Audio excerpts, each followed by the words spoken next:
Bismillahirrahmanirrahim. Assalamualaikum warahmatullahi wabarakatuh.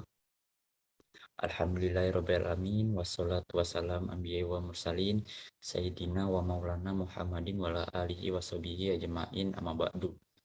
Pertama-tama marilah kita panjatkan puji dan syukur kita kehadirat Allah Subhanahu wa taala, yang mana atas rahmat beliau, karunia dan kesehatan saya bisa mempresentasikan materi saya. Dan tak lupa salawat serta salam dan junjungan kepada Nabi besar kita Nabi Muhammad SAW, yang mana karena beliaulah kita bisa menikmati hari-hari yang bahagia tanpa ada penyesalan sama sekali. Yang terhormat Bapak Ramli selaku pengampu mata kuliah perbandingan agama. Mungkin langsung saja saya ingin mempresentasikan materi agama Buddha.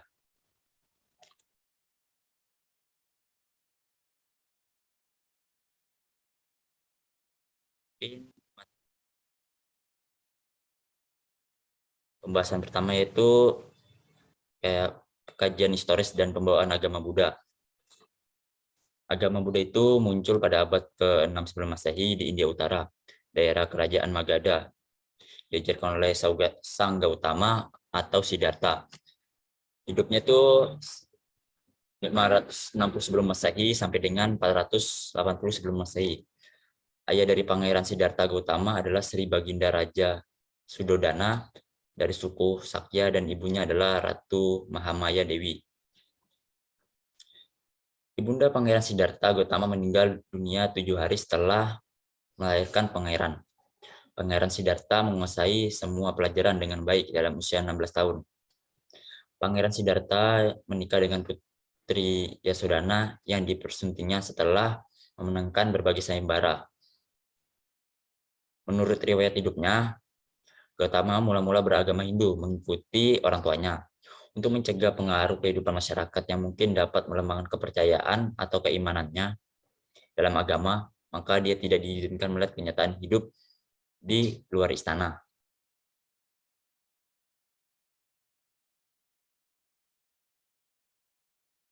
Oleh Islam. Yang pembahasan kedua itu teologi agama Buddha. Buddha Gautama menerima dan melanjutkan ajaran agama Brahma atau Hindu tentang karma, yakni hukum sebab akibat, dan dari tindak laku di dalam kehidupan, dan ajaran tentang samsara, yakni lahir berulang kali ke dunia sebagai lanjutan karma, dan ajaran tentang moksa, yakni pemurnian hidup itu guna terbebas dari karma dan samsara.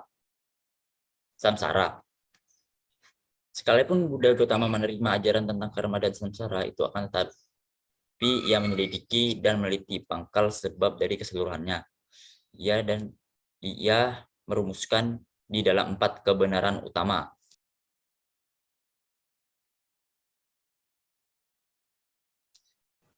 Apa saja 4 kebenaran utama? Yaitu yang pertama, duka.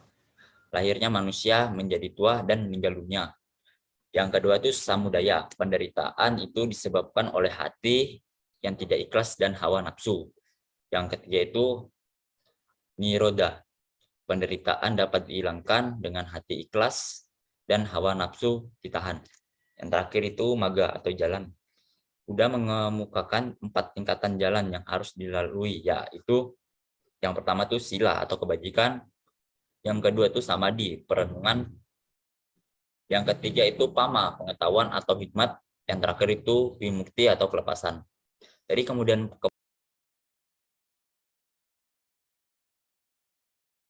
memusatkan pemikiran yang benar. Ada juga 3 pengakuan dalam agama Buddha, yaitu yang pertama Buddha saranan gacchami, yaitu saya berlindung di dalam Buddha. Yang kedua itu daman saranam gacchami, yaitu saya berlindung di dalam daman. Yang terakhir itu sagam saranam gacchami, saya berlindung di dalam saga. Dan juga di agama Buddha itu ada dasasila, kayak 10 peraturan bagi agama Buddha. Ini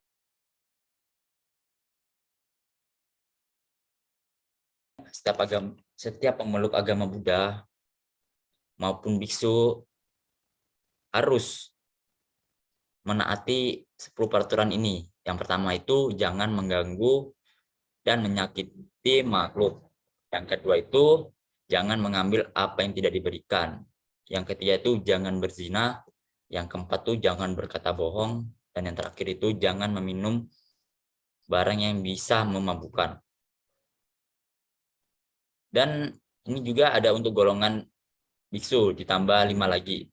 Tadi kan ada 5, ini ditambah lagi 5, jadi 10. Yang keenam itu jangan makan bukan pada waktunya. Yang ketujuh itu jangan menonton dan menghadiri pertunjukan. Yang ke-8 itu jangan memakai perhiasan emas dan wangi-wangian. Yang ke-9 itu jangan tidur di tempat yang enak. Yang terakhir itu jangan mau menerima hadiah uang. Itu adalah 10 peraturan yang harus diikuti biksu atau pengikut agama Buddha ini. Dan pengikut agama Buddha dibagi menjadi 2 kelompok. Kelompok pertama terdiri dari biku, bikuni, samanera, dan samaneri. Kelompok kedua adalah masyarakat awam terdiri dari upasaka dan upasaki yang telah menyatakan diri berlindung kepada Buddha, Dharma, dan Sangha, serta melaksanakan prinsip-prinsip moral bagi umat awam dan hidup berumah tangga. Jadi ini dalam pengikut agama Buddha itu ada 2 kelompok. Mungkin seperti itu. Pembahasan yang selanjutnya lagi, kitab suci agama Buddha. Sebelum kitab suci agama Buddha tersusun seperti sekarang, awalnya hanya diteruskan dari lisan ke lisan oleh para pemukanya. Mungkin dapat berupa khotbah, kata mutiara, syair, cerita, peraturan, dan lain-lain. Kumpulan tersebut dikelompokkan masing-masing yang disebut pitaka atau keranjang, yang kemudian terkenal dengan sebutan Tripitaka atau bisa disebut 3 keranjang. Penyusunan kitab suci secara lengkap dilakukan pada masa Raja Asoka sebelum 313 sebelum Masehi dan diteliti ulang pada 77 sebelum Masehi. Adapun kitab tersebut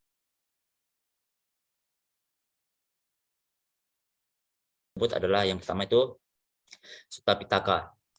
Sutta Pitaka ini berisikan himpunan ajaran dan khotbah Buddha Gautama. Bagian terbesar berisi percakapan antara Buddha dengan muridnya. Di dalam juga termasuk kitab-kitab tentang pertekunan atau meditasi dan peribadatan. Mungkin seperti itu untuk Sutta Pitaka. Yang kedua itu Vinaya Pitaka. Ini berisikan Patimotaka, yakni peraturan tata hidup setiap anggota biara-biara atau sangha. Di dalam himpunan itu termasuk Mahavaga, berisikan sejarah pembangunan kebiaraan atau ordo dalam agama Buddha, beserta hal-hal yang berkaitan dengan biara. Yang ketiga itu Abhidharma Pitaka, yang ditunjukkan bagi lapisan terpelajar dalam agama Buddha, yang bermakna dhamma lanjutan atau dhamma khusus, berisikan berbagai himpunan yang mempunyai nilai-nilai tinggi bagi latihan ingatan, berisikan pembahasan mendalam tentang proses pemikiran dan proses kesadaran. Pembahasan yang selanjutnya itu sakramen dalam agama Buddha. Mungkin bila dari sejarah Buddha, Sang Buddha tidak pernah mengajar cara upacara, namun Sang Buddha hanya mengajarkan dhamma agar semua makhluk terbebas dari penderitaan.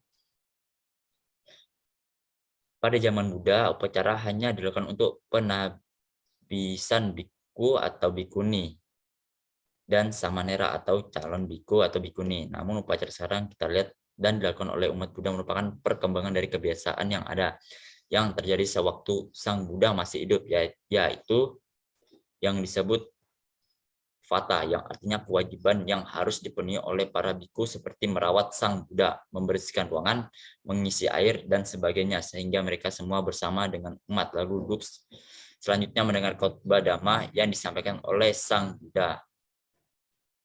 Setelah Sang Buddha wafat itu, para biku dan umat tetap berkumpul untuk mengenang Sang Buddha dan menghormat Sang Tritana yang sekaligus merupakan kelanjutan kebiasaan Fatah. Upacara keagamaan atau peribadatan dalam agama Buddha dikenal dengan istilah puja atau puja bakti. Puja berarti ritual penghormatan atau pemujaan dalam agama Buddha ditujukan pada objek yang benar atau patut dan didasarkan pada pandangan yang benar. Dalam Dukkha Nipata Anguttara Nikaya Sutta Pitaka mungkin seperti itu. Ada juga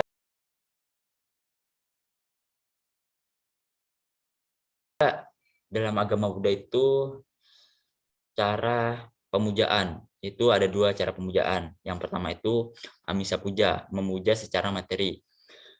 Makna Amisa Puja secara harfiah berarti pemujaan dengan persembahan seperti lilin, dupa, bunga, air, buah, dan sebagainya. Sedangkan asal mula Amisa Puja ini berawal dari kebiasaan Biku Ananda, siswa Satya Buddha. Setiap hari beliau selalu mengatur tempat tidur, membersihkan tempat tinggal, membakar cendana, menyiapkan bunga-bunga, mengatur giliran umat yang ingin menemui atau menyampaikan dana makanan, merawat, dan melayani Sang Buddha. Cara kedua yaitu Pati Puja atau memuja secara praktik. Makna Pati Puja secara harfiah berarti pemujaan melalui pelaksanaan atau praktik seperti berlindung pada tiratana, melaksanakan 5 kemoralan Pancasila Buddhis, bertekad melaksanakan Atagasila atau 8 kemoralan di hari Uposatha, pengendalian terhadap 6 indera, mencari nafkah hidup secara benar, dan praktik meditasi. Itu adalah 2 cara pemujaan dari agama Buddha. Bisa dari secara materi maupun secara praktik. Mungkin ada juga dalam agama Buddha itu terdapat 4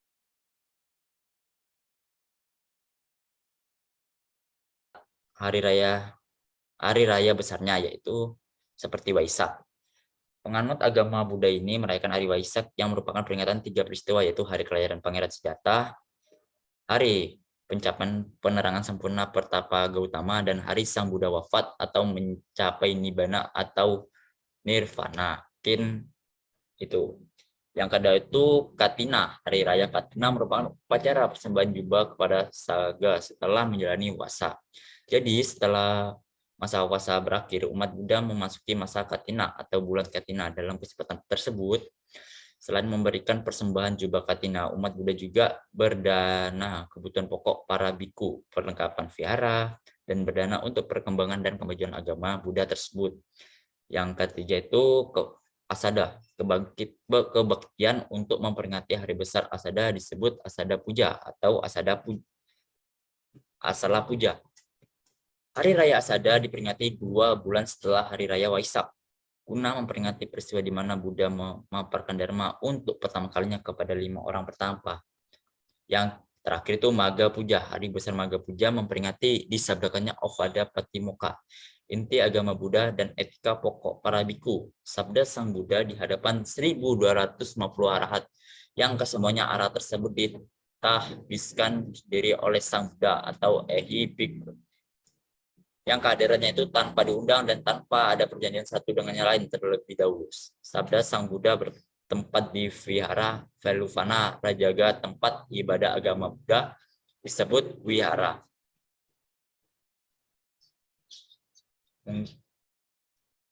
Mungkin itu saja yang bisa saya sampaikan tentang materi agama Buddha.